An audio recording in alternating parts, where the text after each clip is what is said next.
মই আপোনালোকক স্বাগতম জনাইছো। দৰ্শকসকল, আজি মই আপোনালোকৰ ওচৰলৈ অসমৰ লগতে দেশ বিদেশৰ বিভিন্ন ধৰণৰ খবৰ লৈ আহিছো। খবৰকেইটা খুবেই গুৰুত্বপূৰ্ণ, গতিকে ভিডিঅ'টো অলপো স্কিপ নকৰাকৈ শেষলৈ চাই যাব। নিতৌ এনে ধৰণৰ খবৰ পাই থাকিবলৈ আমাৰ চেনেলটো ছাবস্ক্ৰাইব কৰি ৰাখিব আৰু এটা কৰি লাইক কৰি আমাক উৎসাহিত কৰিব। আহক এতিয়া আমি ভিডিঅ'টো আৰম্ভ কৰোঁ। এটা big breaking news. ATM card ব্যৱহাৰকাৰীৰ বাবে ভাল খবৰ। লাভ কৰিব ৫ লাখ টকাৰ বিনামূলীয়া সুবিধা। এই ধনৰাশি লাভ কৰিবলৈ হ'লে আপোনাৰ এটিএম কাৰ্ডখন কমেও ৪৫ দিন ব্যৱহাৰ কৰিব লাগিব। ৪৫ দিন ব্যৱহাৰ কৰা এটিএম কাৰ্ডৰ গৰাকীয়ে দুৰ্ঘটনাত হাত ভৰি হেৰুৱালে লাভ কৰিব ৫০,০০০ টকাৰ বীমা। শাৰীৰিকভাৱে অক্ষম হ'লে লাভ কৰিব ১ লাখ টকাৰ বীমা। আনহাতে দুৰ্ঘটনাত মৃত্যু হ'লে এটিএম কাৰ্ডৰ মনোনীত ব্যক্তিয়েও লাভ কৰিব এই সুবিধা। এই আঁচনি লাভ কৰিবলৈ হ'লে আপোনাৰ প্ৰয়োজন হ'ব FIR কপি আৰু হাস্পতালৰ প্ৰমাণপত্ৰ, আৰু লগতে ব্যক্তিজনৰ মৃত্যু হ'লে দিব লাগিব মৃতকৰ প্ৰমাণপত্ৰৰ মূল প্ৰতিলিপি। এই আঁচনিৰ বাবে আপোনাৰ নিৰ্দিষ্ট বেংকৰ যোগেদি কৰিব পাৰিব আবেদন। খবৰ এটা বিগ ব্ৰেকিং নিউজ। ফুটপাথত দোকান দিয়াসকলে পাব ৫০,০০০কৈ টকা। পদপথত ঠেলাত দোকান দিয়াসকলেও লাভ কৰিব ৫০,০০০কৈ টকা। পদপথৰ দোকানীসকলক ১০,০০০ টকাৰ পৰা ৫০,০০০ টকা দিব চৰকাৰে।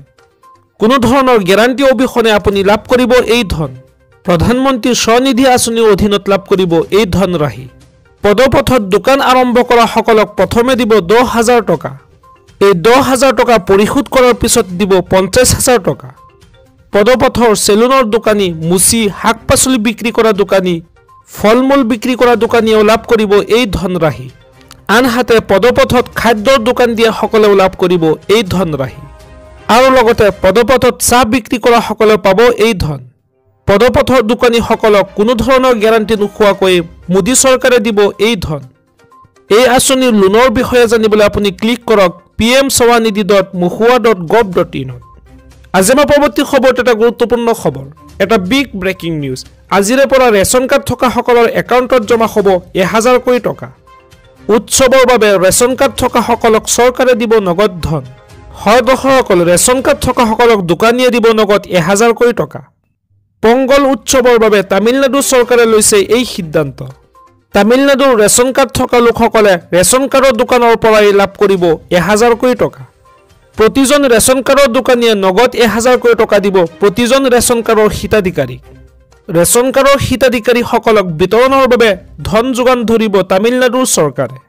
ধনৰ উপৰিও ১ কিলোগ্ৰামকৈ চাউল আৰু ১ কিলোগ্ৰামকৈ চেনিও দিব চৰকাৰে, আৰু লগতে একোখনকৈ ধুতি আৰু মহিলাৰ বাবে দিব একোখনকৈ শাৰী। পংগল উৎসৱৰ বাবে এই ডাঙৰ ঘোষণা কৰিছে তামিলনাডুৰ মুখ্যমন্ত্ৰী MK ষ্টেলিনে।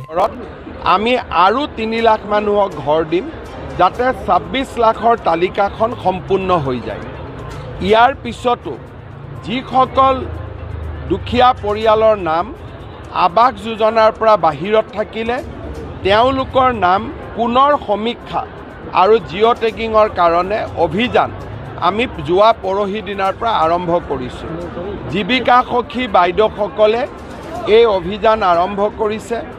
২৭ তাৰিখে এই অভিযানৰ সামৰণি পৰিব।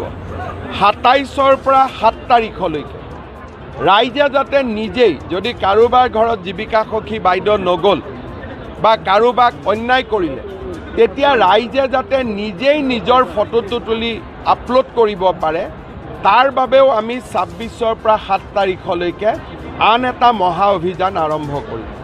তাৰ পিছত যাৰ সঁচাকৈয়ে কেঁচা ঘৰ আছে প্ৰত্যেকগৰাকী মানুহৰ নামে আমি লিষ্টত সন্নিৱিষ্ট কৰিম আৰু পৰ্যায়ক্ৰমে তেওঁলোকক ঘৰ দিয়াৰ ব্যৱস্থা কৰিম।